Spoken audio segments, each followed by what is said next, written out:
And I don't think anybody should underestimate the damage, psychological and physical damage that can be caused by a narcissist.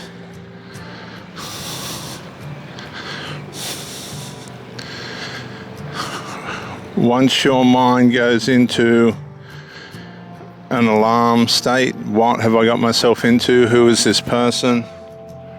What is happening to me? I didn't know that this was going to go this way, but it has. You go into a trauma state because there's not much you can do to change the disintegrative attributes of somebody that's fading in a relationship. And as they fade, they'll take you with them. They'll leave you wondering what on earth has happened, what's going on, how has it come to this. But this is typical of what these people do. And these people can be in marriages for 5, 10, 15, 20, 25, 30 years. And still get away with their behavior. It's unacceptable behavior. It's dark and evil. People don't describe evil as evil anymore. They make excuses for it and try and come up with other words and terms for it. But the fact of the matter is, love does no harm to anyone. And if you're in trauma by way of the bad fruit that someone that you're with, then typically speaking, you cannot allow your loyalty and faithfulness and devotion to blind you from what you're trying to deal with. You're not going to be able to deal with it. You're not going to be able to solve it. How are you, mate? Very well, thanks. You've got yourself into a situation where you have found a sinful, degenerative narcissist.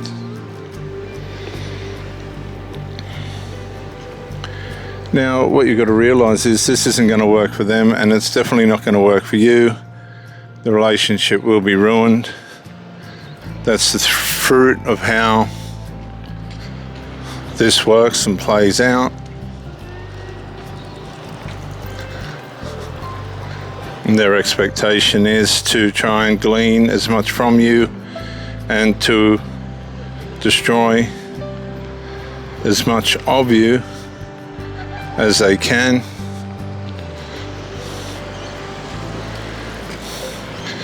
And if you look at that net down there, you'll see that it's capturing the weed as the tide goes in and goes out. Catches the weed. It resolves any sharks getting in there and this kind of thing. A narcissist will have the net up and protect the relationship at first, only to allow it to disintegrate and degenerate into a mess.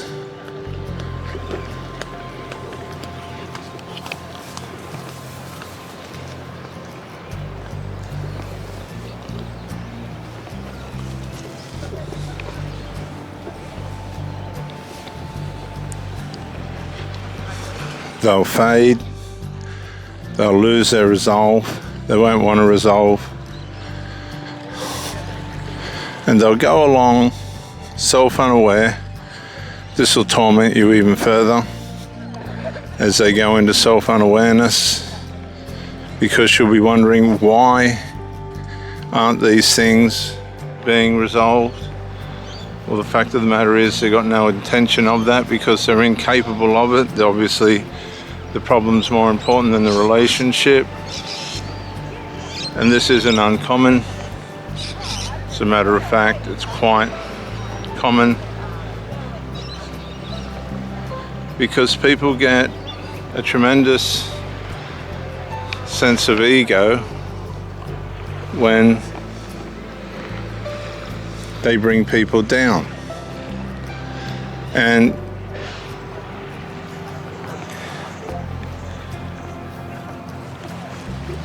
if you're not sure what type of person you're dealing with, and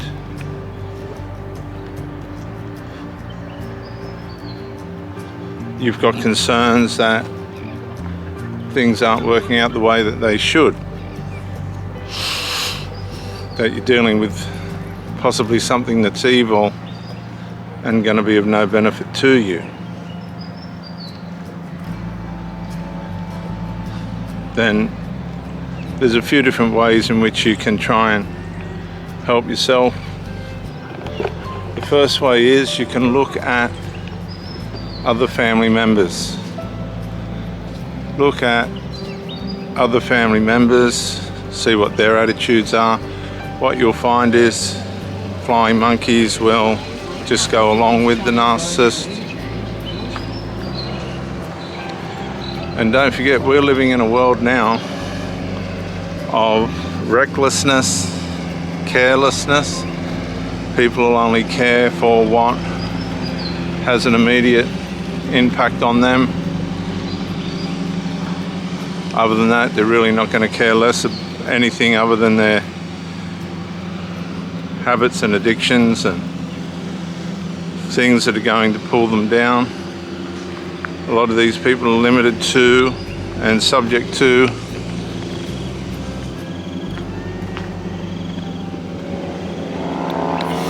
their attitudes and aptitudes that fail them and the people around them.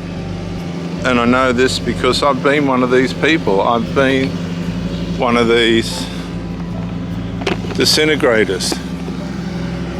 I've been one. I've done this to people. I know exactly how it works. I cottoned onto it as a young man. I didn't want to be that way. I didn't want things to end up the way that they were. And therefore it was up to me to try and change the way that I was. And yes, you can change. You can change. But you have to put your mind to it, your heart and soul into it. There's going to be a lot of people that are going to be hurt by you. You know that if you look into your past. Many people have been hurt and maimed by the way in which you are and were. And that doesn't help anyone. Of course, if you could go back and change things, I'm sure that you would. A lot of people stay in these miserable relationships. I put a video up a couple of days ago about a woman that said, "Why did I stay so long?" Like cult members, and I've dealt with many cult members over the years who are very hard to rehabilitate because they're so deeply damaged and wounded. It's the same for people that are trauma bonded into relationships, and when they start to realize that they have been deceived by their loyalty, faithfulness, and blinded by it, and stayed in a relationship that was no good for them, never was going to be, that they'd lived a miserable life with a miserable person that had no comprehension of themselves or what they needed or the other person to boot. They wake up, they become desperate, they do everything they can to find a way out. As they find a way out and finally get out despite the trauma bond, they set themselves up in a situation where they never look back, never go back, go no contact and never ever ever contact that self-unaware person again.